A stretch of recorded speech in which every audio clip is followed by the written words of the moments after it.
is not unusual. He did Skywrath Mage during the Skywrath, qualifiers, yes. and it went 4-4-0-0. It was really interesting. He just does a lot of interesting, kind of weird play styles that are different than everybody else, and I feel like that's just one of those kind of drafting advantages where it can give you an upper hand. And to me, sounds like a good mix because it's these kind of heroes and that play very kind of space creative. Like I think, okay, mid Monkey King, you're not going for this greedy battle fury, and you've got to play like Anna. This guy, when he was in OG during their prime, was the guy like 4 protect 1 kind of style. Like everything was about Anna, getting him online, him having a good game. And yeah, the Topson absolutely gives them a lot of that. 10 seconds No-Tail's been playing really well on 5 as well. He's very self-sacrificial, but he's got great game sense in terms of early trades and stuff. He knows when to back. And at least in the qualifiers, Anna was playing a lot of Ember Spirit and PL, but his Ember Spirit games were just really impressive. It was like dual lane, safe lane kind of stuff, just always doing well. But considering the heroes he's up against this game, against like a Nyx Assassin, Ember is not the best hero. Very easy to gank there. And the Chens, we haven't seen that much Chen today, but kind of interested to see it, and an enchant response. My first time seeing this hero today, I don't know if it's been picked elsewhere. It's been mostly banned. This has probably been one of the most banned heroes. I saw a lot of first phase. I don't know if I saw much other phases, but to ban. I mean, the hero is very good at. You get a healing salve every like 35 seconds or 45 seconds, which is pretty nice. Yeah. And the downside is you don't directly counter Chen as much as you used to, because the enchant cooldown on level 1's like 55 seconds. Have you played her since they changed enchant?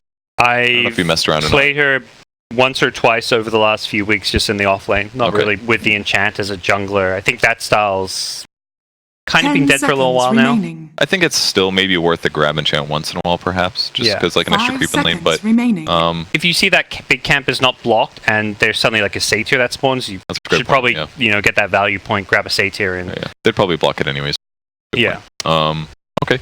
So right off the bat, good pushing from Pugna. Nyx Assassin is certainly a little bit worrisome. Very easy for Nyx to set up kills on you.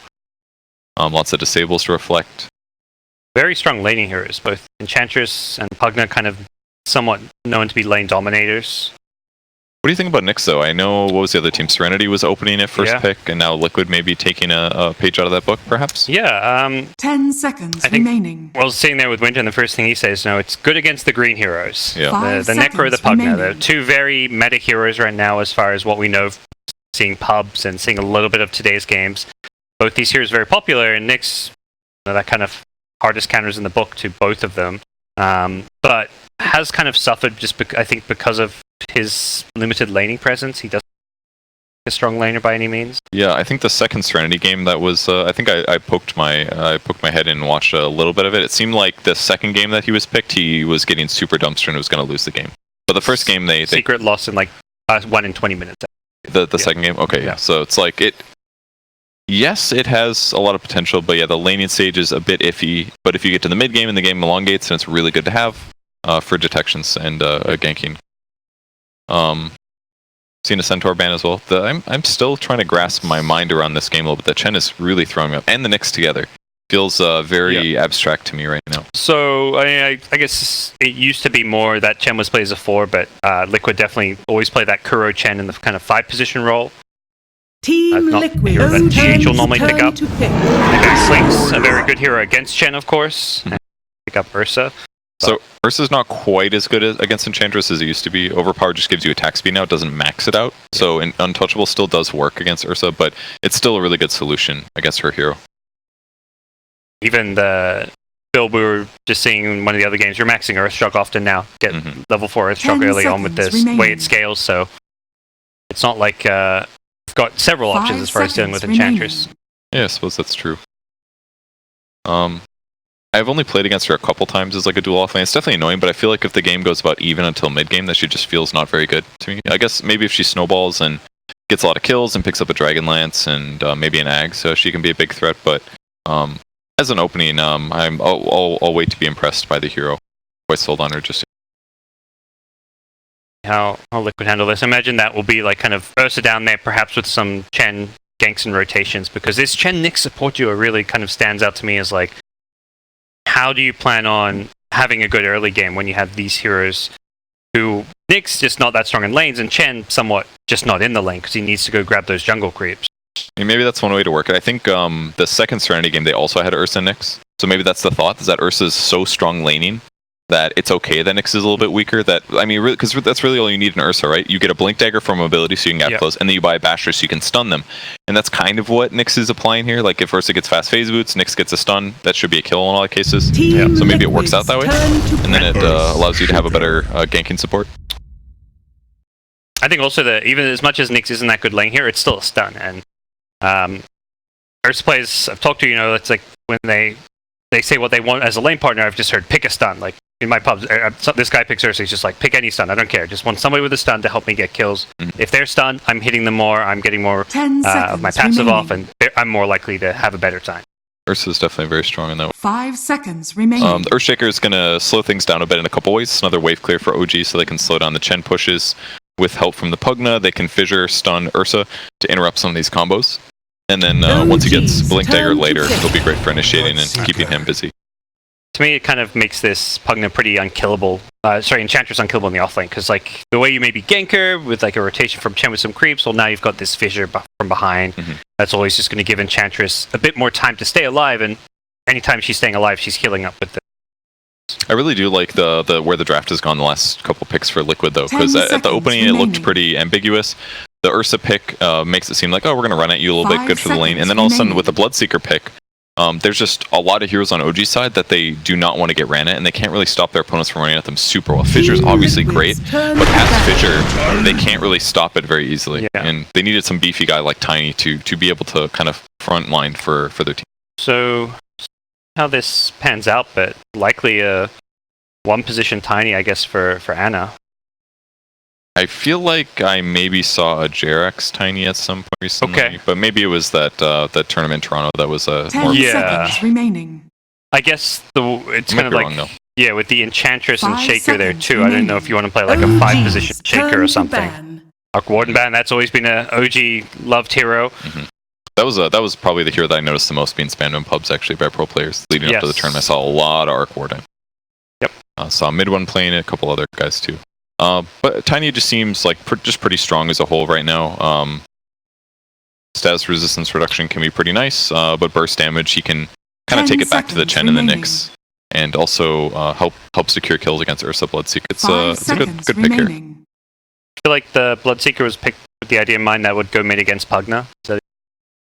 I mean, Thompson certainly plays it. I think I've seen JRX playing support Pugna as well, actually, in a pub a couple days ago. So that could also be a support, and maybe part of the reason they wanted to open Pugna to throw their opponents into a loop. But Bloodseeker beat Pugna probably, right? Like I assume so. Like, at least maybe goes even because you can heal off the damage from Blast, and I feel like the Blood Right seems like a decent answer to Pugna in general because it's a very easy way to silence Pugna if he's trying to life drain and keep him silenced for a long time. But that's more like level 6. I mean, I would argue it's more about like the first couple levels. 5 seconds remaining. I mean, his nuke's pretty spammable. Like whenever he Blood Rages, right, you just want to nuke him and hit him a bunch of times and prevent him from last hitting. So I don't feel like many heroes beat Pugna because you're just going to get decrypt. You go for a last hit, you want to heal some health up, you're decrypt. You're decrypt again. Good luck trying to get as many last hits as you normally would. Okay, so this is probably going to be Thompson Monkey King, and that would be JRX Pugna. So it should be offlane Enchantress, carry Tiny. 5-position Shaker for No Tail then, I guess. I guess so. I've even seen, I don't know if it was OG, but I've seen the 5-position Pugna as a safe lane support. It might have been No Tail who even did that. I feel like this is a pretty good game for 5 Earthshaker. Like, it's not always great, but a Fissure alone can really interrupt a lot of things Liquid wants to do with Bloodseeker running at a guy, Ursa jumping in and killing a guy in the first couple hits, kind of a thing. So I feel like it could work out for sure. And then they'll have Monkey King versus Bloodseeker, which I'm sure Thompson. This is like one of the places where OG just feels so strong is that Thompson has these like he's like exceptionally good on like 5 heroes that other people are just like familiar with. So it's like sometimes it gives them these like huge matchup wins. It's very hard against somebody like Miracle, obviously, but.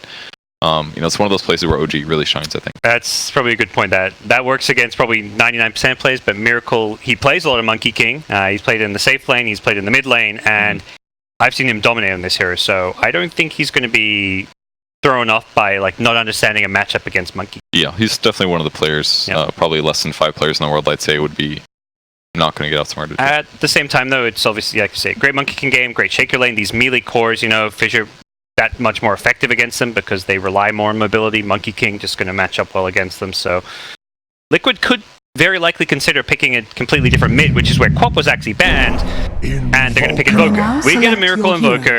Okay, so they're going to dodge lanes then, put Invoker against Monkey King if possible. Yeah, and that means we've seen a lot of Ursa and even Bloodseeker 3 position will be the Bloodseeker, it looks like here, with Mind Control picking it up. That'll... Okay, and they're also going to dodge lane, so now they're going to put Tiny mid against the Invoker and put Ana on the Monkey King.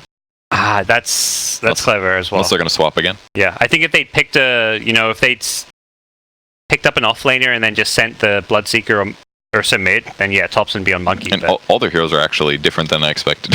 Yeah. No Tail playing Enchant, Jarek's on Earthshaker, Sub playing Pugna. This is the second time today they've put Ana on this Monkey King. They had the hero picked up in an earlier game and I think the assumption from opponents is, oh, there's Topson's Monkey King, he plays these weird heroes and there's one, we know what's coming our way. Oh, wait a second, it's just a, standard safe lane Monkey King are you going to put your Invoker in the off lane against Monkey King? I don't think so. You're going to have to send one of Bloodseeker or Ursa. Yeah, that's true. And I don't think there's anybody else that's going to play near Miracle's level on Invoker, right? Maybe. I could see like GH being like an Invoker boss. That guy's really good. Yeah, and I'm the mid player. We're both kind of support players, but I would say Tiny beats Invoker mid, at least early levels. The tree grab, Tiny has ridiculous damage. I don't think he needs tree grab. He's gonna outlast him no matter what, I'm pretty sure. So in terms of lanes, OG's looks like I love their draft right now. I think it's really nice. The one question mark to me is the supports. It looked like a 5-position Enchantress. Yep. A Shaker. So the supports seem a little odd, but as far as the core matchups in the lanes, I'm liking OG.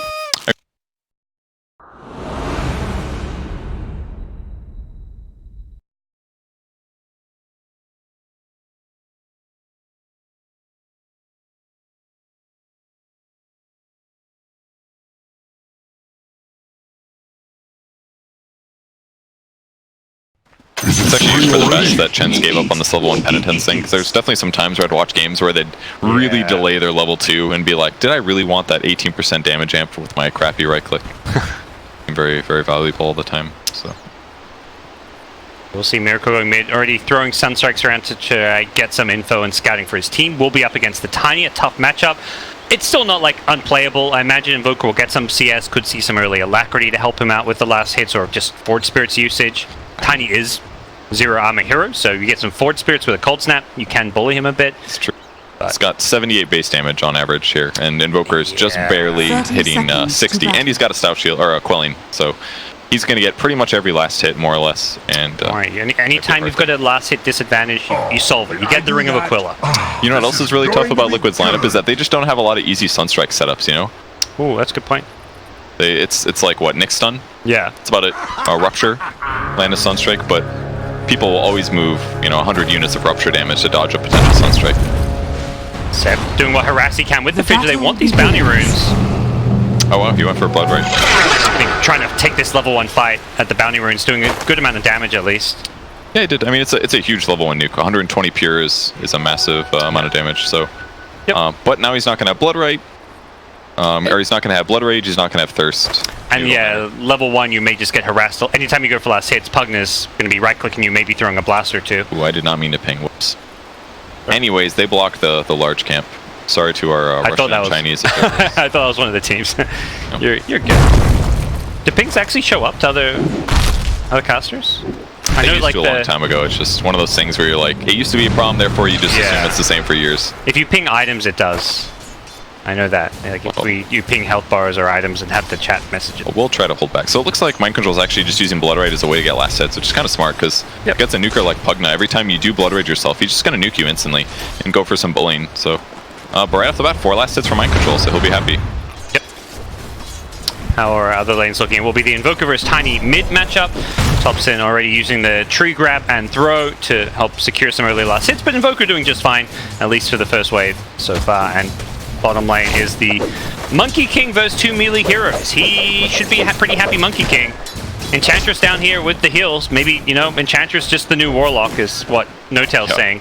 I mean, it makes sense, right? It's 400 HP per Nature's Attendance with 1 skill point.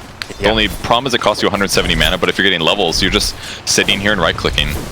And now he's got a Hellbear Smasher, so now he's got attack speed aura, he's got a little clap that he can do, and they're just super out harassing. Matoma's he's out of Tangos. 0 regen, yeah. I just clicked him and Well, he needs courier, but your mid's taking courier, so we'll see if it gets to the bottom lane anytime soon. But top may also want some. Looks like mind control should be fine. Are fortified. This is like one of those terrible moments for a hero like Ursa. He tried to get a little greedy with his item. He's dead. Wow. In some ways, I feel like he needed to die there because, you know, you're out of regen, you can't lane. At some point, you just need to go back and heal up. Watch out, the level 1 Ursa. Yep. He's got Tango, he's got a salve now, and this is why dying is good for him because he just gets a kill immediately on Ana in return. It picks up 2 from 1 creep dying, and yeah, nice snag there. Ana realizing he should have left a little bit earlier. Yeah. But yeah. And now he's got more regen. Everything's gonna be okay for him. Almost boots now. That was a big turnaround, that's for sure. Yep. Big wave under tower. He still managed to get most of the XP for it, so nice little bit of play there coming out from Matu despite the initial death. Gets his boots out of that.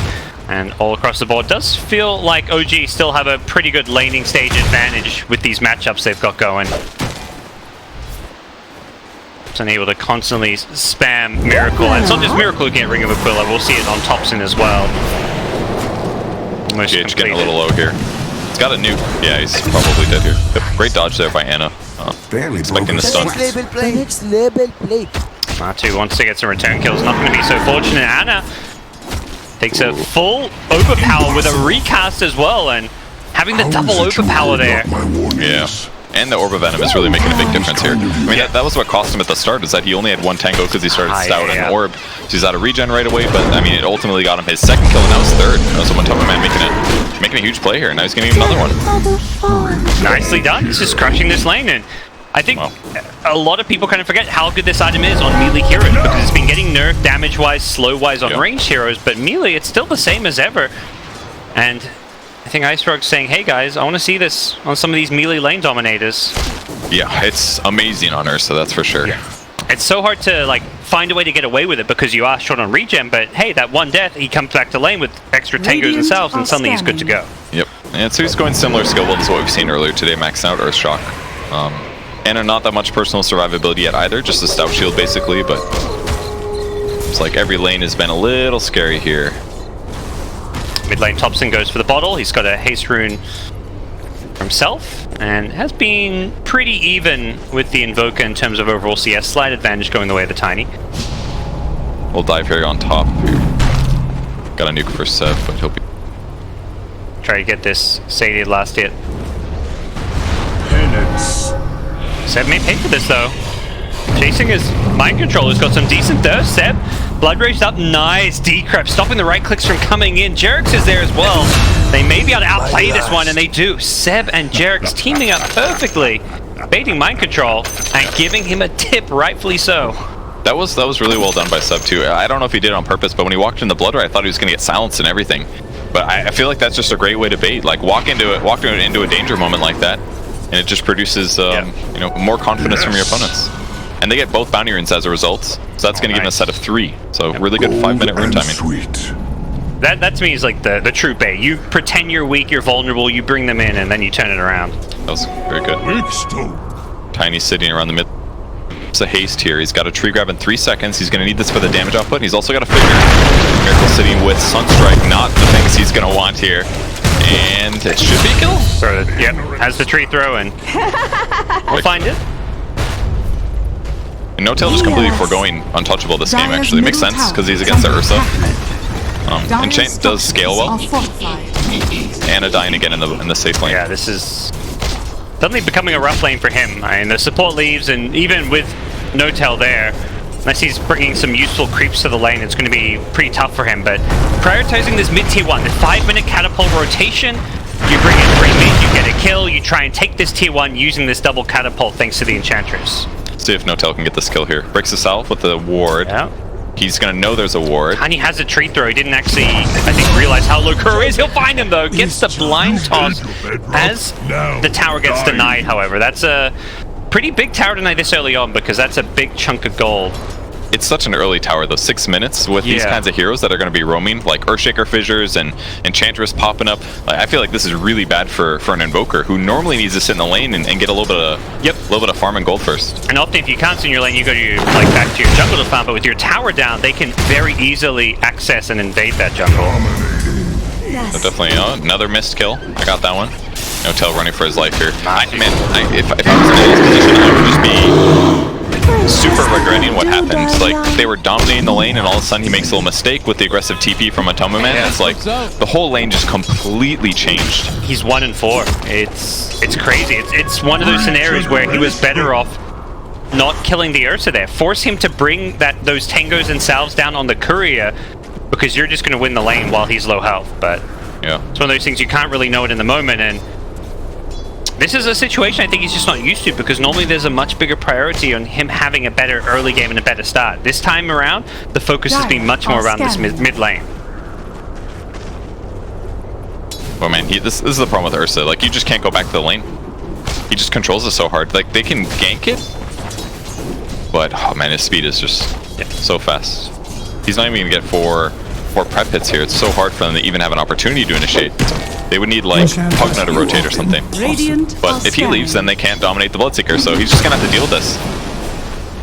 Force defensive boundless strike, never a position you really want to be in. Come get healed. He is low on regen, at least on Ursa's side, so he's sitting at not full HP, so they got that going for them. But Matu, nope, top lane set. Nice use of the first rupture. Well, that's that is, I guess, a Sunstrike setup. Rupture. They don't want to move. That will often secure some kills mid lane, though. Thompson gonna find a setup with the fissure, follows it up with an Avatos combo, but they have not got the detection, and instead, it's probably bottom where I've made you miss another kill, Kevin. Yeah, it was definitely not my fault. I'll take the blame for that one. From my eyes, this is a 1-2-1 Monkey King, I'm pretty sure. I don't know where those other 3 deaths came from. We'll just pretend that's a bug or something. And is appreciative about camera work. This is the biased Australian observing. We don't want to show him dying. And is a great player, doesn't feed. Never. Are they going on the Bloodseeker kill top though? They really want to kill Matu. They know how much gold he could give up, but they instead swing mid. They just don't know quite where he was. Oh, he cuts on the exact tree. The Sunstrike as well on him. Oh, he's gonna get outplayed here. That was a really hard dive though. I mean, they used the stun early on to open things up, but very rapidly mind control. Another rupture top actually. They're thinking about going in. They've got the penitence here, but great reflect from the Nyx Assassin. A stun on the Earthshaker. This is gonna be a double kill. Liquid suddenly turning it on, flipping a switch and just crushing through. They do lose Invoker mid, but even that doesn't feel like too big of a deal for them right now, considering how much of a good game Matu specifically is having. From giving up first blood, he is 5-1-2, #1 net worth. He is just dominating.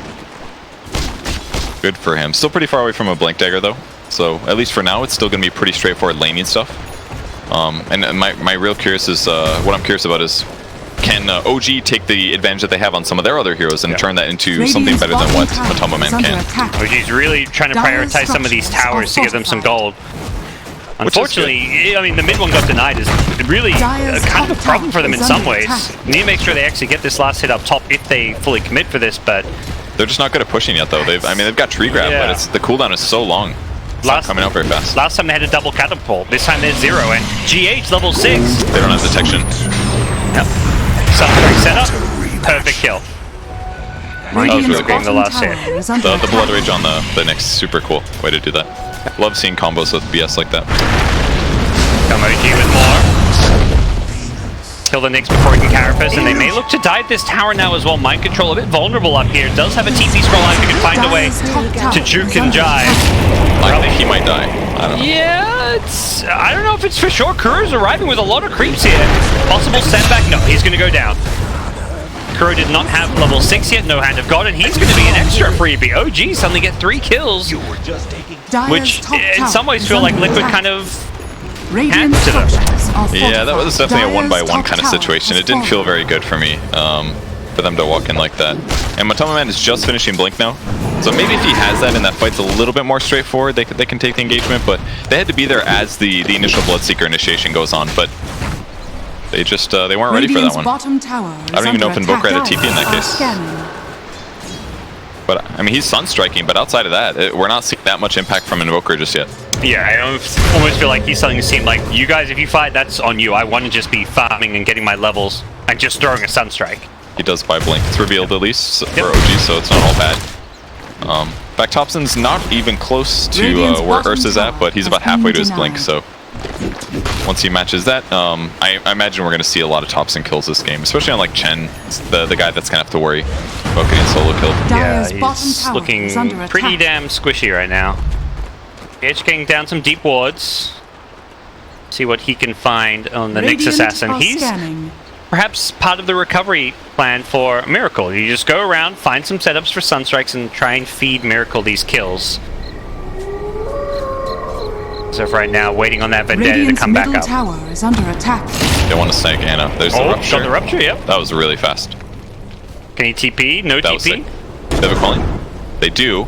There's a stun. Oh, he guesses wrong.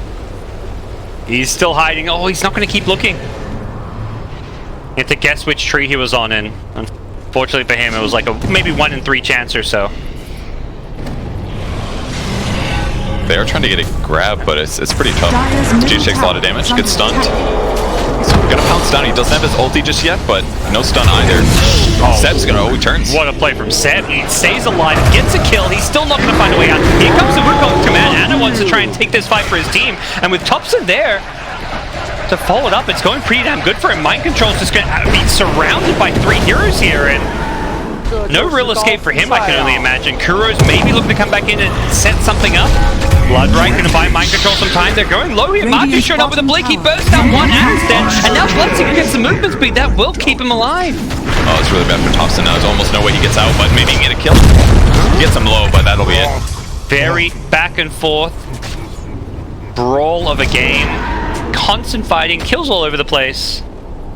I mean, ignoring the fact that Matoma Man has basically just owned the bot lane for the whole game, this feels like the first time he's like really shown up and had a huge impact, and it was a really good time because it looked like it was going to be more heroes going down. It's looking like he's going to have a very fast initial basher, which seems to be the item pickup with the Mithril Hammer. Could be a BKB, but he had Maelstrom queued up for a second, but yeah. Okay. Must have misclicked, I bet. There's no way you go Maelstrom, surely. Getting a basher this early sounds... And against her like Pugna, who you just don't want to give him a chance to decrep you or decrep himself and start life draining. You just want to get that insta burst. Even a Tiny, you want to stun him with that basher. Suddenly he can't avalanche you, he can't toss you away. Notel trying to bait this one. Gets the stun off. It's a Phaedra block to interrupt him. He's still got his ultimate if he needs it. Yeah, Jarek's playing it safe there. He didn't want to get too close. I don't blame him too much, but either way, they use Ursa ulti. He has to TP back to Fountain to waste some time there. It's not terrible. Playing the OG of actually kind of the ones, pressing the map. They're pushing this top lane pretty deep out. Haven't got any control over their own jungle down bottom, but this top side of the map is around Roshan, which is where Ursa wants to be. Particularly with the Chen, you've got very clear ways to take Roche, but OG kind of just denying it with the map control they've got. Nuclear creep wave top, about half HP here. We'll see if they shift over. Yeah, it looks like they are going to try to make a play here. Tumba Man on his way, no ulti for 10 seconds, so a little scary for them to go in. Will they spot GH? They don't get that insta-stun. The Fisher, though, does come out now with a Wukong command. They want to try and fight this one, instantly bursting Matu, and you get a big streak of his. Seb now could be in some trouble because of this rupture, but he's just going to use the decrypt, maxed out decrypt. Echo Slam from Jerks doesn't really connect all too well. He does end up getting stunned underneath the tower with a Sunstrike. No escape for him. Just one casualty per side as Thompson's gone looking for more. It's a good trade though. I mean, it's still Ursa for his support. Yep. Thompson has the toss, which will finish off Kuro, and GH now could be in quite a bit of trouble with the Carapace being used. Dude, Enchant is a really good skill right now. This is actually ridiculous. Yeah. 55% slow, 6 out of 10 seconds as a support, and if he gets gone on, he just presses Natures. So it's like nobody wants to touch him, but it's fine. He's just constantly slowing enemies. Although Ana in trouble. Great decrep, buys them a little time, still goes down though. Maybe this will be it for Notel here. That's where the slightly less defensive build can be costly, as Miracle gets a nice little solo kill down bottom. Okay. Glean, I'm guessing.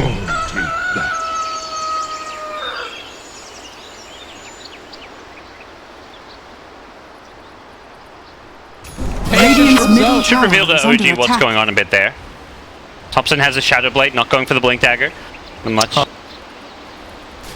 His Monkey King having a rough time and like, wait a second, I actually need to, scale better. Yeah. And often when you go Blink, you see the Blink into Shadow Blade, then the Echo Saber, and you're transitioning to carry much slower. And maybe this is the right way to do. He's going to go for a Miracle kill. This guy's pretty high HP though. simple. Point booster, Treads, got the Aquila. Curl would be a much easier snag, actually. Radiant's bottom tower is under attack. Let's go. Oh, that's not going to be a kill. All those heals and the one charges coming out, and it's not just Tiny paying the price, it's No-Tell as well, who swooped in on the Enchantress to give away an extra +1 to Liquid, who are in a great position to just take this tier 2 just down bottom. I think he thought it would be a little bit easier to kill the Chen there, but he didn't do the Avatos combo. There's a creep in the way, so that's a most farmed hero on your team just kind of thrown a cycle. Trying to get a support kill, doesn't get it. I mean, at least Anna's still getting last hits top, but Monkey King's playing from behind are not very strong, and they lost a tier 2 from this as well, so. Anna's net worth isn't completely in the trenches, but he's died 9 times in just 17 minutes. He's a death less than every 2 minutes. That's a lot. Definitely adding up. I mean, Pugna's doing well at least, I guess. 4-stat, Tranquil Boots, he's queuing up a Dagon. Dagon 5, very hopeful. Could be useful. I'm personally a bit surprised by this 4-stat pickup. Why? I mean, isn't it just amazing versus Ursa? Something yeah. that's gone on. I guess against the Rupture, it's like a bad item in a sense. It's kind of how I look at it, but yeah, I mean, it's the kind of thing that's nice against Ursa. I think it's just alright, I guess. I don't know. They only have 1 stun. It's Rupture. I mean, if you get Cold Snap, there's just a lot of people that you can save, I feel like. And they have better teamfight longevity. Like, if Ursa goes in, he wants to kill somebody right there. If Nyx goes in, they're bursting somebody. If you provide some survivability around Rupture and stuff like that, then they should be able to win the fight if it goes a little bit longer. It's one of those items that's like, anytime I see him, like, oh, you know, getting a 4-star can't be bad. But it's like, against Rupture, I'm like, oh, okay. But yeah, Ursa, fantastic against him. And gives him now not just the decrep as a save, but a secondary way to save people. Both teams kind of expecting where each other are, but not quite finding the opportunities just yet. Mind Control going to slow down the mid wave. But they're scared to go on him. He's very close to BKB, by the way. Checking Roche with a Sunstrike. Oh, yeah. I mean, OG just know they need to control this area of the map because otherwise Ursa will take Roche very easily. They know where they are. They see the Tiny finally, so. Yep. OG do have some good vision up as a result of taking over that part of the map, while Liquid, you know, they've wards down bottom, but that's just an area where OG have no interest in going right now. It's kind of this just dead area of the map, and OG instead, with their wards, with the control they've got, are going to walk into Roche themselves. Sunstrike has come back up, so we could see Miracle scouting this one out. Yeah, I think at this point they're going to know. There's a Sunstrike. Oh, No-Tail. That was actually kind of close. Yeah, he's scouted out now by the Thirst, and... Oh, are they giving up for this? They are. They're actually all rotating over. Here they come. Bloodseeker very rapidly. Oh boy. Bit of a misplay there as Seb gonna get himself out of the Blood Rage with the help of the 4-star. In goes the Monkey King with a Wukong's command. Gets caught by the Carapace though, but GH will still die underneath the tower. The first casualty bottom lane. Miracle's gone high ground. Forcing a TP from Jerax, who probably wanted to stay longer in that fight, but just couldn't afford to do so. And there's sentries everywhere here. It's going to be really hard to gap close with a Shadow Blade. A little mistake could be everything. Both team. Oh my god, Matu. Need something to throw? Almost dies there. He's still being life drained though. Unfortunately for Seb, he gets silenced up. Now the Sunstrike there as well. He won't die to that one. The penance comes a little bit too late. Damp up the damage. Instead, it's going to be Kuro on the Chen. Brought down Seb. Still in a lot of trouble with the Blood Rage. Not going to catch him. Seb can decrypt himself, and a good fissure to block off Mind Control's chase. Instead, it's Mind Control with a BKB. He may just die here, but thankfully Ursa shows up to save the day until Jarek pops in with an Echo Slam, blows him up, and now the buybacks can go streaming on out. Both teams want to win this fight, try and secure themselves Roche, and Miracle's taking out that Jacob. Martin could be next to die, as instead it's Monkey King going in, paying for that with his life, and Tiny gets pushed into the Sunstrike. He's still ticking away. There's the life drain to save his life. The Erdnward's going to finish him off, if not for that one. He wants back, he wants to get GH instead. He's going to find Miracle a bigger fish to fry, as Thompson will bring him down with one last swipe. That was so crucial by Seb to life drain there. That was a really good play. Absolutely saves the Tiny's life, and then they get all these kills in response. Just really good plays.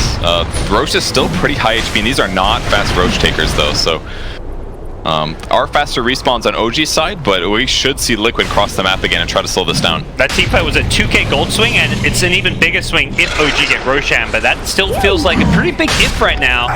think both teams realize, like, wait a second, there's some bounty runes, we gotta heal up maybe, everyone's respawning. Can we actually take this Roche right now? Might be tricky. Well, Jarex does get Blink Dagger off of that teamfight win, or at least the kill that he got with the Echo Slam, Yeah. so very good position for him. And now Mind Control's got to be careful. If he gets initiated on, it's going to be a chain stun until he gets killed. The nice thing for both teams, I mean, particularly right now for Liquid, is they can very easily scout Roshan with 0 risk. They just keep sending these Chen creeps in, getting this free info. If it dies, they don't really care, but it allows them to know when they get Roshan. Matu, he's getting chain stun. He had no chance to use Enrage, and this is where the first item Basher can get punished, is if not having a defensive item can cause you to get constantly initiated on. Thompson, though, getting ruptured here underneath the shrine, though. Instead, it's going to be Anna. Oh, he pounces into the Carapace, so he doesn't immediately get the kill on GH. He will still end up finding it. Has the Jiggy stacks now to get some good lifesteal off, and with the Fissure stun, Anna wants to find a Boundless Strike. He won't immediately do so. Has the kill for the last hit. Gets the Boundless Strike off with the help of Seb's life drain, getting him low. And now Miracle in full retreat. Has an Acceptor here on the backlines. It was Kuro dying to no-tail. Some jungler on jungler action, and they're not done. Is they're going to get Invoker as well. 5 dead, Liquid a team wiped. Such a crazy action-packed game here. Yeah, I love the way they initiated there. It's something I haven't really seen. Like, he ultis on a max range ulti, drops the Boundless Strike, then they do an Avalanche, then they do a Fissure, then they do a Toss, and that's all it takes. Chain stunning is so dangerous if you're playing against it, even if you have a BKB. And picking off a hero like Ursa like that is absolutely game-changing. Just made the rest of the fight so much more straightforward. That's one of the big strengths about some of their heroes here is not just the initiation factor, it's how far they initiate from. Heroes like Shaker and Monkey King are going to stun you from fog, so if they have vision from like Enchantress creeps or just wards, you're going to get stunned from fog by a Fissure. There's going to be a second follow-up stun from really far away, and that, you know, during that time, Tiny's Shadow Bladed in, have a toss combo, you're dead, and you just have no chance to react to it unless you get something like an Acceptor on Ursa, which to me may even be a necessary item as well as this BKB. Yeah, and that's not a great place to be as an Ursa, but I mean, if he gets Enraged Duration, gets a status resistance talent, it's a really good game for it if you think about it. Just lowering decrep, lowering stun durations, it could really be the tool that he uses to weather the storm of the fights. But that's assuming he can stay caught up in net worth. He's still ahead slightly, and he should still be the biggest carry terror in the game, but never know, could turn around. Dire's middle tower is under Where attack. this game goes from here, it's dead even in terms of net worth between the two teams. But a lot of that farm is on an Ursa, who really a hero known for his great scaling. Finds a DD room, but does not want to mess around with the Tiny of Thompson. If they catch a GH here, no, they don't have detection actually. GH gonna steal that one. Thompson's aware. Looking for a Kuro kill. Radiant's middle tower Kuro's is under attack. has a remarkable ability not to be dead 15 times lane. this game. Could have gone for a dive there in the Chen, but think better of it, knowing that this is a very risky place to take a fight by a tower. Oh, they put the high ground ward down. They see him. Yeah. Anna again, still being chased here. Gets the Boundless Strike on Sunstrike, not going to land, and that may actually keep Anna alive, at least for now. Mind Control still chasing, has ruptured up Thompson with the Wukong's command. Anna wants to at least offer a little bit of support here. Shaker's showing up as well. He's got a Blink Dagger. Blink Echo comes into play, brings down Ursa. They did lose Thompson on the Tiny though. As OG show they want more. Kuro will die to one more Impetus here. The Enchantress once again taking down her nemesis. Both teams losing too, as Anna did end up dying to Miracle in the backlines. So pretty close back and forth. I guess it was 2 cores by was- Liquid, so I guess it was a Liquid advantage there. Yeah, I just think- a slight, very close. And they do that to Aegis. The Aegis is on Seb, but the fact they can trade evenly and slightly favorably when the opponents have Aegis is a great sign, but unfortunately for them, OG, they're not done. They've got this Aegis. They want to keep on fighting. Miracle, though, with a deafening blast, but Tornado Meteor combo comes up big. No Tail almost walks into a Sunstrike. He keeps himself alive for a little bit longer. No Tail's doing a great job this game. Like, he's absolutely targeting the right people, staying alive. He's doing damage too. Like, you think Enchantress is support. Yeah, there's some damage output. This is a fight position. Well, doesn't really look like it when he's throwing out all these impetuses in team fights. They've got a Arcane Rune picked up on Pugna as well. Maybe they can grab an initiation, but this ward was actually so impactful. Yeah, maybe one of those things where Anna probably should have left a little earlier, realizing like, oh, you know, my opponents are eventually going to know I'm up here. Maybe they'll cut down the right tree. Maybe just a bit dangerous. He ran into D ward and he may pay for this with his life. Landed. No Tail actually healed up. whose life is being paid for? It's Miracle who tried to swoop on in after the D-Ward to make something happen, but... I mean, how do you kill this guy as an Invoker? Your attack speed is good, but not incredible. Not compared to 4 points of Untouchable. And once he turns the heal on, the only way he's dying is like Cold Snap Meteor or something like that. Here's the solo kills I was expecting to see a lot more, but Curl finally getting punished. Suddenly it's 2 dead, so a couple towers, or at least the one down here, should be in some trouble. Radiant's top tower Blood will get dodged, and all Liquid can really do is threaten to kind of split push elsewhere on the map. And even that he doesn't feel comfortable doing. Like, the creeps are hitting the tower, but he doesn't want to be the one hitting it. It's definitely a weakness of Ursa here, is the tower hitting. Dire's middle tower is under attack. OG on the high ground. And that gets stunned on, but is there a follow-up? There's a rupture now.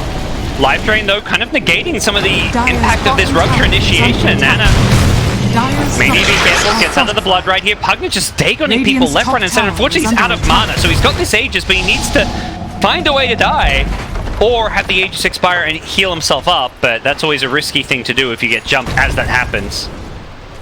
That's exactly what Liquid are trying to do. They're chasing. And they get out fully. Good escape. Chessman. Patience from Zoe. Comes. There's the BKB spotted by the Russian caster Dread. He's on top of it. Oh, nice. Great. It's finally ready. He feels like he can fight now.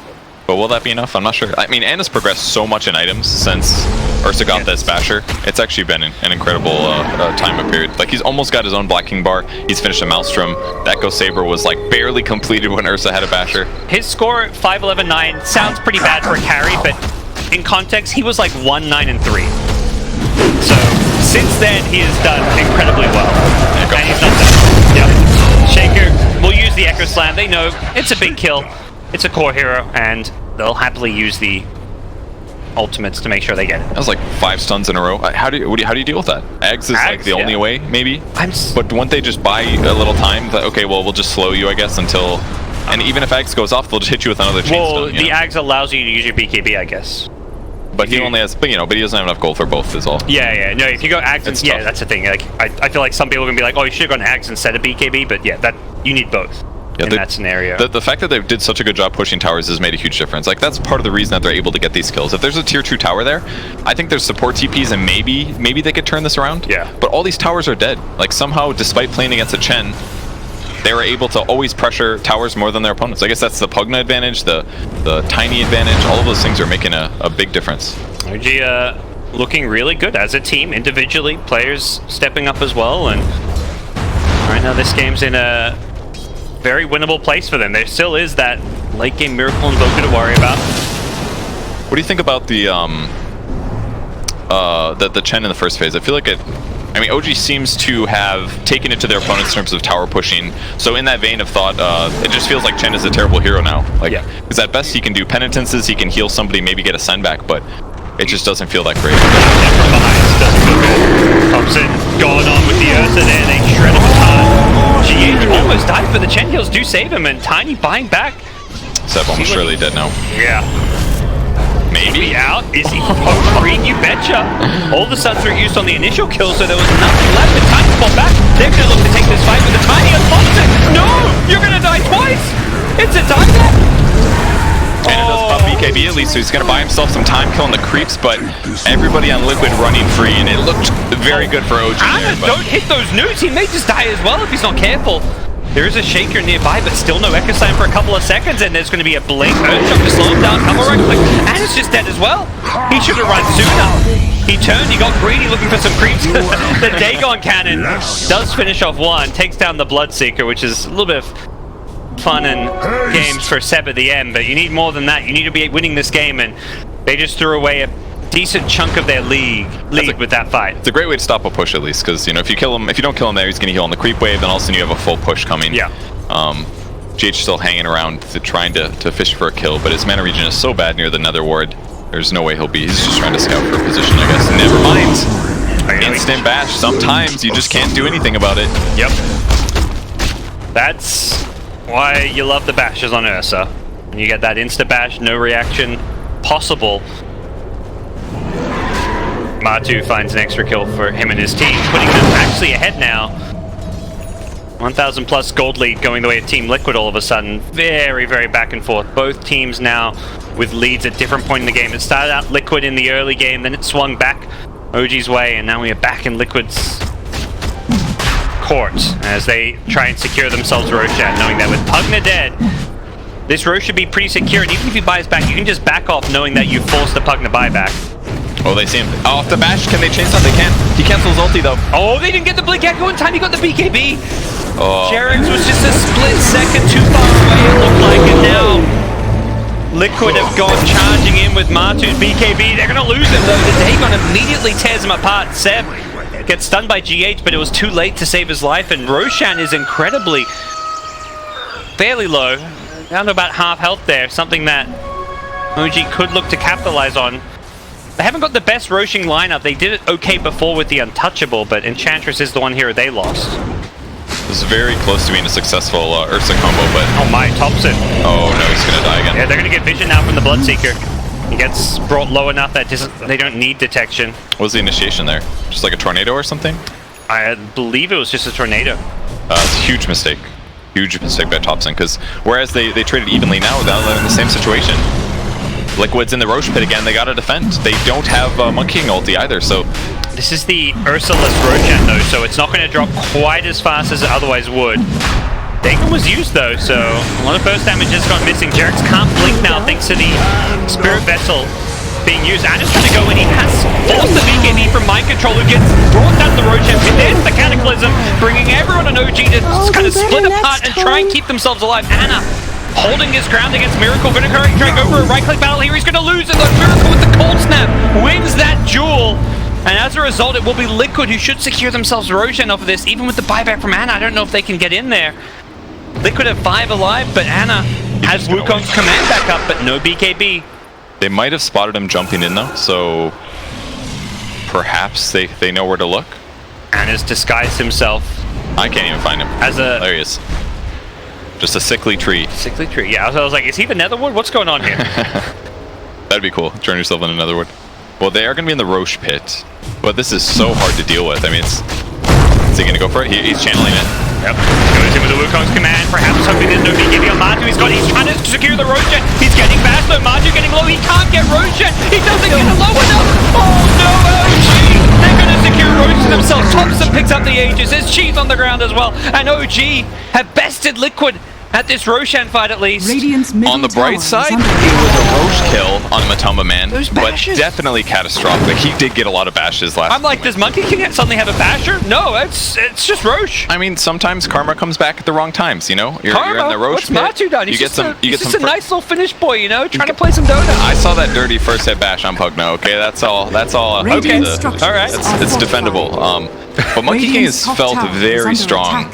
I must say. It's 5-13 and 14. Looks awful, but his game presence has been so big. He's like the guy that's there every time that they're setting up a crucial kill. Dropping his ulti, dropping his stun, and getting follow-up with allies. Yeah, it's not like the Monkey King carry performance you hope to see, but he's enabled like heroes like Shaker, Enchantress, Pugna to dish out damage and fight. This Dagon for Pugna is just destroying it in terms of his damage up. Only Ursa and Bloodseeker who got them early on. Not Kuro's BKB. No, not his BKB. You don't have to worry about his. It'll be fresh. Yeah. Miracle's still seeing on 9 seconds, but I haven't really. He's got really good KD here, but it kind of feels like he hasn't been able to be as impactful either. But it's hard. Like his hero is very squishy. Like there's not a lot of heroes on Liquid side that want to be the ones that get initiated on him. You know. Hit the Boundless Strike as Kuro will.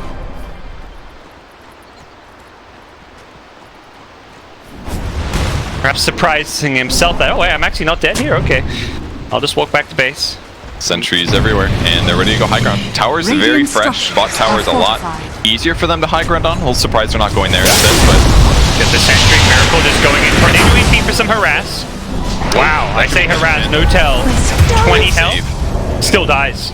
False demagoguery. Okay, Enchantress probably doesn't want to stand too far forward. Yeah. White plus 8 wisps as well, so that's 180 HP per second if he gets his heal off.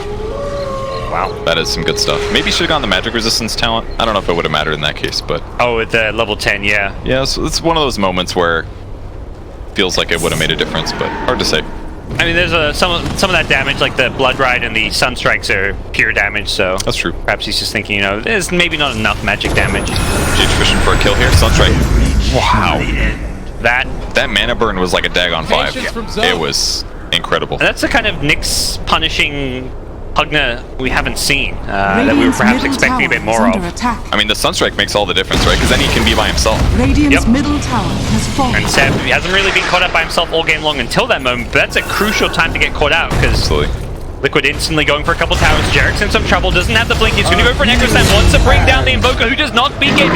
And as a result, Miracle is dead, and Matu forced to try and save the day, going on Anna, who's got a cheese. He's going to fight into Wukong's command. He's sliding to the Cataclysms on the buyback. It's going to only hit Thompson, doesn't bring down Anna. Thompson, he's got Aegis though, he doesn't care. He's willing to pay for this one with his life. He's going to come back and try and bring this fight back from the dead. As they go charging forward, looking for GH, who's got a Blink Dagger and will escape out of there, but Dude. Miracle's buyback. That was like the most impactful cheese I've seen in a very, very long time. It was so huge. Like, they even blood raged the Ursa because he was like, all right, you're gonna get this kill, you're gonna full heal or get a bunch of heal out of this, Monkey can kill, but the cheese comes through and just bought him so much more survivability. Yeah. That was one of those tough moments for Miracle. I think something like players will talk about a lot is just, you know, using a preemptive BKB for a kill, even if you don't see any enemies that can stun you, because what happens there is, you know, suddenly somebody comes out from fog like a Tiny with Avatos, and you regret not using that BKB to kill the Shaker. Yeah, I mean, he blinked into melee range on the Shaker, right? And the Shaker got a spell off, and that just started the chain stun, is I believe what happened. So maybe small mistake there by Miracle, but those are the things that lead a team fight, because that's what OG's been doing all game. Wait for one opening where you can get a stun on a guy that's got a BKB, and you chain stun him until he dies. They've been very good about their spell usage on the OG side, and with themselves has to be feeling the pressure here a bit. It's game one of what. Anna could get killed here though. See if the sun lands? Sunstrike. No, Sunstrike. On cooldown. Cooldown, yeah. Because of the Cataclysm, I guess. Yeah, you're probably right. We'll get healed up here. Thanks to No-Tail. And a salve unnecessary. Yeah, it's overkill. Waste of gold. They deserve to lose for that one. It's still such a close game. 1k gold advantage now for OG. Yeah. And Liquid's doing everything they can to push out lanes, but they don't feel very safe doing so, so they can't do it long. One of those graphs that's going up and down a lot, but it's not just the fact it's going up and down, it's staying in these very like narrow parameters. No team's ever had more than like a 4,000 gold lead. Neither team, it's not like one team's been like throwing away a big lead or anything, it's just no one's ever really been ahead.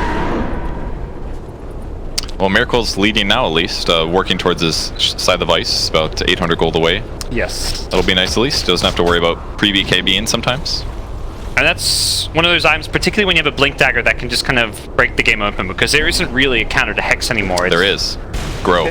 Status resistance. True. Yeah, that's... yeah. Now that you can't purge it off, you need to just reduce it with status resistance. Theoretically, there's things like Force Staff you can use to help them out, or a Decrep, but... the hero who is Hex themselves just has nothing. They can just wiggle around like a little piggy. Thompson's getting to that point there where he's actually so survivable. 3,000 HP, 50% status resistance. He's got a BKB. He's going to make an AC next. He's just got tons of armor. Feels like he's really hard to kill here. Here comes Liquid. Mind Control runs right into No-Tail. There is an A on this. That's going to buy Mind Control some time and reduce the damage he's taking. Thompson's going to try and fight into the Carapace. He goes with the BKB, though. He'll be able to bring down GH as the damage for it. Blink Echo catches Mind Control. He gets brought down fairly low, but he's also fairly quick right now. Miracle staying invis for now, waiting for his moment, waiting for these BKBs to wear off, and Thompson's has one off. He's in trouble. He's been hexed up. Miracle knows this is his time to go in. He doesn't have buyback. He's gone all out with the hex and helped Liquid come out on top of this fight. As they also find Jerax in the trees. I could do this all day. 4 dead now. I think the biggest difference in that fight was that they did initiate and catch some heroes, but No-Tail died instantly, and I don't think they had Anna there ready to set up at the same time. So it's like normally they just have the Monkey King Wukong's command, and that just makes the whole fight easier because then you have all this damage output, and the supports have somewhere they can rally around. But that game was just a chase trying to pick off heroes, and they just kept cycling their BKBs like one by one. So all this like chain AoE that they normally can combo, they just never got it effectively off. Well, and positioning-wise, in theory, that should have been good for OG. They were on the high ground where the bounty rune is and had a hero running at him, but importantly, Mind Control had an A on this. So the way you mentioned the chain stun, that's how they keep winning fights, killing heroes. Not going to work against this A on this. A on this pops, Mind Control immediately BKBs. You're like initial. You're meant to have a 5v4 fight from the start because you have that positioning advantage, but that's not the case. Now Rax will be claimed by Liquid. This team is so good in these clutch late game scenarios, even playing from a slight deficit. If you can even call it that this game. Anna's hit level 25 now though. He used the tome to get there and does go the command ring. No big surprise there. It's been having some trouble keeping people in the smaller circle, but now the larger circle means lots of damage, and with the Echo Saber, it's going to be applying slow and mobility. And once he finishes Scotty, it's even more. Like, if he can keep the enemies, even with BKB and his Wukong's command, they should win these fights for sure with Scotty slows and Echoes. We did see the Ursa inside the ring can fight into the Monkey King though, which is where there was this, if any game, it's like, oh, do you consider the plus 100 armor? Against an Ursa, maybe, but... Yeah. But if you get your ultimate off, like, I just don't think you really need it in a lot of cases. That one fight with the cheese was a good example of where he definitely needed it, but I think it's just better to have the command ring when you have all the disable against all the BKBs. So many fast heroes, there's going to be so much movement and blink daggers. He just gets a giant command ring and they start the fight, they should be able to easily kite and kill their opponents. It's kind of like you're always weighing up the odds. The odds of that specific scenario happening again is lower than needing a bigger command ring, which now that area of the fight that you control is suddenly that much bigger. Really good positioning here for OG to control the high ground. We'll see if they go on top, so he's going to have BKB. Yeah, he's baiting though. He wants them to go on him. He's got that Sass resistance, gets the BKB off Martu, forces the fight, but they're already losing Nyx Assassin to the top side of the fight. And with Martu's BKB ending, he's going to turn and bring down Tiny. It looked bad for him, but he healed himself back up. The Blood Rage helping him out, and Martu gets being sent back home. Jerax goes toteming in with the Axe Scepter, but he actually has some trouble. The Cold Snap causing him problems here. Totems away once again, has an Echo Slam, doesn't want to use it, will do so right before he dies, but doesn't really achieve much with it. And it hits the Boundless Strike, and that may get mind control. Impetus from No-Tail helping secure those kills. Thompson buying back, he's on his way back to the fight, but... That Blood Rage on Ursa, saving his life, healing him back to about half health, that was... And you got the Fury Swipes damage now? So good. At 20, I must have had it earlier, obviously he's 24, but... a lot of damage output, especially with the extra Blood Rage. 40% extra damage, and in the meantime, it doesn't even bother him that much because when his ulti's on, he's taking 80% less damage. So it's like he gets all the benefits with very few of the negatives. I love that you can see players quick fight because you see these immediate responses. Tiny, hold that self-thought. No-Tail, going to find himself a bit of a standoff in the top room, but Tiny immediately after that fight changes his quick buy from AC to Halberd. He's like, Ursa is destroying me. Let's get the item that directly counters him. And if they initiate at all, then they can use the Halberd, and it's going to be it won't be dispellable by BKB. Could give them a good 3.5 seconds or something. Yeah, and he's normally surviving the initial burst. It's that like second round of overpower that brought him down there. So even if he BKBs before it, chances are you're going to survive his BKB and get to use it post BKB. OG though, in the Roach Pit they go. There's still 2 dead on the dire side, and this is a refresher shard, which could be very useful for Anna's Monkey King, I imagine. Double Wukong's command. Sounds pretty damn nice to me. They'll get the Sunstrike on a chant, and they're gonna head over. GH in position here. Has a gem though, may not want to lose this one. Where are you going? EMP just to delay things here. Martu goes in with the BKB. Here's the Wukong's command, and it just transecutes one. Who's going to pick it up? The battle for the Aegis is on, and it's Martu snatching the Aegis. That means he's going to respawn. He's going to die at least once. He's still inside this Wukong's command. And unfortunately for him, there's a refresher shot. There's a second Wukong's command, and it gets the Boundless Strike as he respawns. Martu is in all sorts of trouble. He's just trying to fight his way out, but he cannot do so, and Liquid are melting one by one. Jerax finds Miracle with the Echo Slam, and buybacks will have to come out if Liquid want to keep themselves in this game. That was such a big pickup to have a second Wukong's there. And Ursa was able to get the Aegis, but I mean, he's got to get a kill as well. And that was only snatching. They didn't get the gold. They just pick up the Aegis. They just couldn't kill any heroes. The AoE was so big, you could just see all of the Liquid heroes sitting on the outside. They couldn't even walk in without getting slowed by Scotty and Echo. So once the Nyx gets picked off at the start, it's like the fight's just over. And I think Liquid knew, like, this fight's not going well. Martu's just like, I'm ignoring your heroes. I'm going to try and just go all in on this Aegis. Even getting it just isn't enough for him.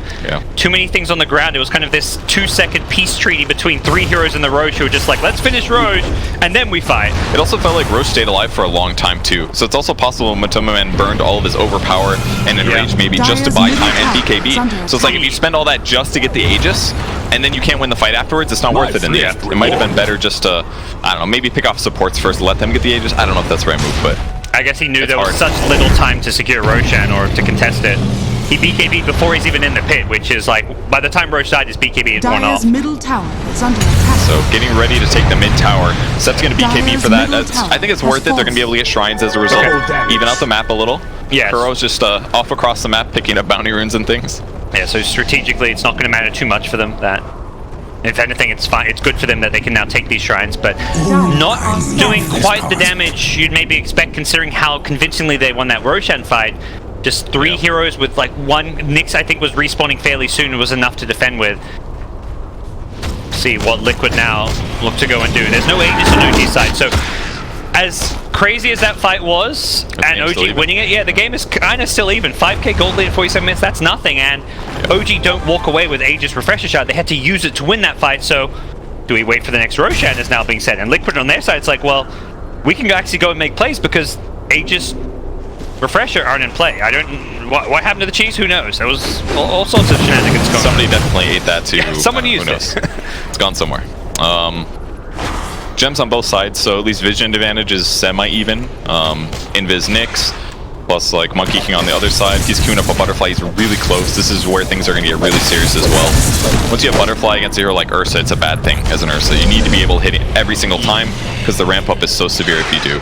There's just never a hero you feel good going 50, 60 minutes with Ursa. It's going to get tougher. It's going to get harder to fight heroes because the longer it goes, the more items there are in play. And items are pretty much the best counters in the game to Ursa. Things like Force Staffs, Ghost Scepters, Hexes, Halberds, whatever it may be, make Ursa's life more difficult. Butterflies. It's a hero that often relies on heroes just being underfarmed to prey on them. Even mind controls items the way they are. It was effective in the last couple of team fights here and there, but he's not scaling as well as a core. He's still kind of incredible how much farm he has. He's got a Radiance. His items. He actually had the, I was thinking the same thing, and then suddenly a Radiance appeared in his inventory. Okay. Because he also got the Thirst movement speed and damage at 25. So he should be really fast at this point. Harder to deal with, at least for a lot of the opponents. But Dyer's I like that shrine Seb fallen. on the Pugna just spot an Aeon Disc. We've seen what Pugna can have happen to him if he gets caught by the Nyx plus Sunstrike. It's just insta-death, and hey, Aeon Disc will directly deal with that. Yep, or even the Abyssal Blade has been a really good setup too. As a whole, there's not that much survivability on the OG heroes outside of like Monkey King and Tiny, so definitely Aeon Discs, Vlads, ACs, things like that would definitely be really nice for them to have. Oh, nice Sunstrike. That's how you counter Aeon Disc. You just try and proc it. Force it out, and that's 110 second cooldown. That's pretty tough. 115 that is. Still that was a around big for nerf when it Liquid. went from 90 to 115. Wasn't it like 75 or something, or was it 90? It was 90 at 7.18. It may have been shorter even before that. Yeah. Butterfly's up for Monkey King, so that means no buyback on this guy. If he dies, he is dead. But Butterfly is huge for survivability. It's actually massive. Do they see Miracle? They saw Adam bouncing around. Are they going to go for this kill? He's going to get mixed up immediately. He has a buyback. Oh no! Adam! He's down and out. Out for 2 minutes. Jerk's been ruptured. He's done for as well. He can't bounce around with the totem when he's ruptured. He does have buyback. He's going to have to immediately use it. I think if you're OG here, like, let's hope they back off because we bought back Shaker, because Liquid probably don't realize this Monkey King has no buyback. They do know he just bought this Butterfly, so they may like be considering it, but yeah, instantly OG pings both of their tier 2 towers, knowing like, hey guys, you have to kill those before you can take our racks. Unless they want to go all in, but that's really dangerous. I mean, 5v4 is a huge advantage, especially with Monkey King being the guy down, but if OG just turtles for 80 massive seconds, they can definitely still hold on here, but that's a big loss. Yep. Liquid will just fall all the way back, take some bounty runes. They're not even committing to this tier 2. They're letting the siege creeps with Alacrity deal with it. They are afraid of a potential, blink Echo Slam as Monkey King buys back and just wins a fight off of that. Pushing high ground against Shaker, always one of the scariest things to do in Dota 2. And they're trying to slow us down any way they can. Look at that, killing catapults, stealing catapults, killing the creep wave. The tree toss that they're with the cleave is incredible. It's just like killing everything in AoE. That he just picks up and throws damage is crazy. Radiant's top shrine and Liquid don't want anything to do with OG's high ground right now, despite Monkey King being dead. Whether they know or suspect the buyback status or not, doesn't seem to matter to them, because even without Monkey King, it's a scary high ground to try and breach. Yeah. And it's kind of impressive that OG's in this position, even though they ended up losing the Monkey King there. It's like all of their discipline for making sure that their towers were never pushed throughout the entire game has paid off right here. Otherwise, like a typical team, they might have lost a tier 2 a little sloppily, and instantly Liquid would have gone high ground probably. But we'll wait around and just use this new map vision and control they've got. This is where you win a fight, even if you don't take high ground by having a gem. You get all these wards up and deny your opponents of any vision on the map. The only Radiant wards are way back on Liquid's side. OG are playing very blind around this area, and that forces them to smoke out. This looks really good for Liquid, unless they get a Monkey King ulti off. Immediately BKBs. There's the preemptive BKB. Will force out the air. This nice bound strike catches that Kuro, but instantly gets bashed. And he did Wukong's command. He's just dying. The Rupture locking him in place as well. Jerix on the backline's trying to take on G8, but with the Carapace there, he can't really do this. And Seb dying to the Invoker gets Hexa brought down. He's going to have to buy back up with this one. OG just kind of not finding the teamfight initiation or hoping for that smoke, and it's Liquid using that vision, using that high ground advantage perfectly, as buybacks will come out from Pugman and Tiny, but that puts Liquid 13k gold ahead and in a 4v3 situation where they may just actually go for a push here. Man, Anna kind of choked that fight on my impression.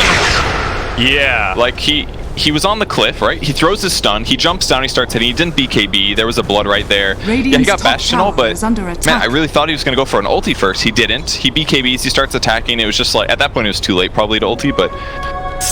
And it was like a series of things where OG very much misread it. Like, Seb, the second he runs into the Nyx, he just pops BKB and, well, he's kind of standing there. His BKB is down. Maybe it was one of those things, like he didn't want to pop BKB because he didn't know if it was a full committal, but he saw 2 heroes, like, those, like, they just lost a little confidence because for initiation looked a little rough at the start, and then leads to the next mistake. But that was 2 big mistakes now.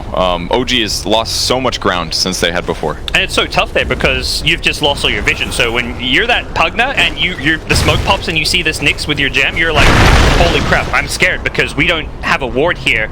We don't have even a Enchantress creep to scout them out. You feel incredibly vulnerable, whereas Liquid, they see everything. They have that ward on the cliff, they see all the heroes coming in. Much easier for them to kind of structure and position their heroes to have a good fight. Well, Roche is up in about a minute here. Liquid's not going to know exactly when that is, but OG's still turtling here. This is usually what kind of leads to the end in a typical game, because your opponents will sit on the map and just get a lot more gold, a lot more bounty runes, and just kind of continue to cascade their advantage. The OG try and make a move out of their base. They've got another smoke. These much more used in these late game scenarios where, you know, you're behind, you need to move out now. But once again, Liquid, same place, same position. They're fighting around their observer ward, saying this is where we want to be. It's really smart. OG, though, I think knowing that didn't go well for them, are going to go right down mid. Find Kuro, who 4 steps away from the avalanche, but should still be dead. And they've got coming in from the backline, so it's mind control, trying to find a Rupture target. Who's he going to get? Jerik's going to totem himself out of there. That keeps himself alive now. Mind control's Aeon Disc helping him out. Gets out of the ring. Thanks to that disc, and OG don't want to leave the Wukong's command. My man stuck in trees over here. He was. Oh, that's another reason to get the hell out of there. Oh no, those are chain creeps, I think. Won't find him there. OG say we have to deal with this vision problem. No-Tail's got 5 sentries. He finds the ward immediately.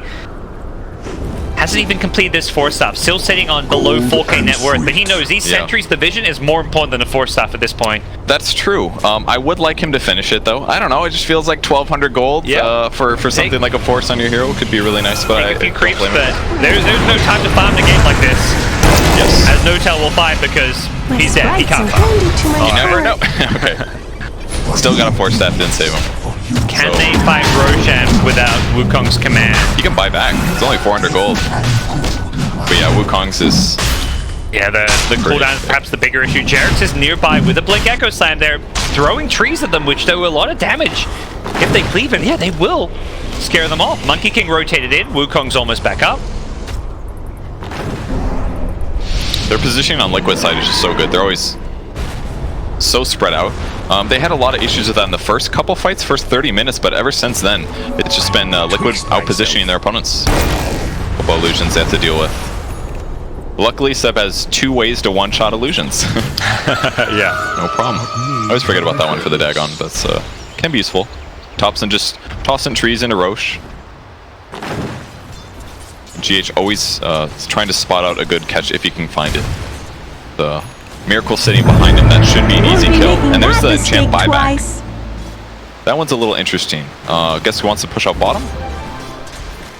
Waited a little while to use it as well, so... Yeah, that was a little... Well, his hopes and dreams of full staff being shattered. Might be worried about, I don't know, the creeps pushing into the base and then his opponent's taking a mid-rack or something, but... Inco Liquid, they've got a smoke of their own. Heart of Charas completed on the Bloodseeker, making him a great front line, a very tanky, sitting on 4,000 health. Seems like gonna find this cliff is everything here. There's the Radial Blast. Instantly blinking in game initiation, but there is going to be a follow-up stun after the Aeon. Just they really want to get this Pugna, but he's just going to TP back to base. Doesn't have mana to fight. But he gets caught by the Abyssal Blade. They bring down Pugna and Shaker. They're all going down, but Anna's found him through the backlines. Unfortunately for him, Invoker's got buyback. Meanwhile, his teammates do not. Getting out. Tiny's dead as well. Without buyback, 2v5. Anna may have found the good initiation onto the Invoker at back, but when he has buyback, doesn't really matter at this point. This could be the end for OG. Miracle with balls of steel just blinks in with the Radial Blast. That was pretty sick. Push people to the low ground, even Earthshaker had to run to the right and get ruptured, so they just separated everybody so well. No chance for him to get out, and this should be the GG goal coming out any second now. There's no way a Monkey King could 1v5 it, and they'll GG on out. Great way to end game number 1. Man, I really thought the Butterfly was going to do more, but, you know, it came down to very similar from OG towards Liquid. It was just chain stuns. Once they got, like, hexes, and they started smoke initiating a little bit better on Liquid side, even, like, the Abyssal was really impactful a couple times. And they just couldn't save Monkey King repeatedly.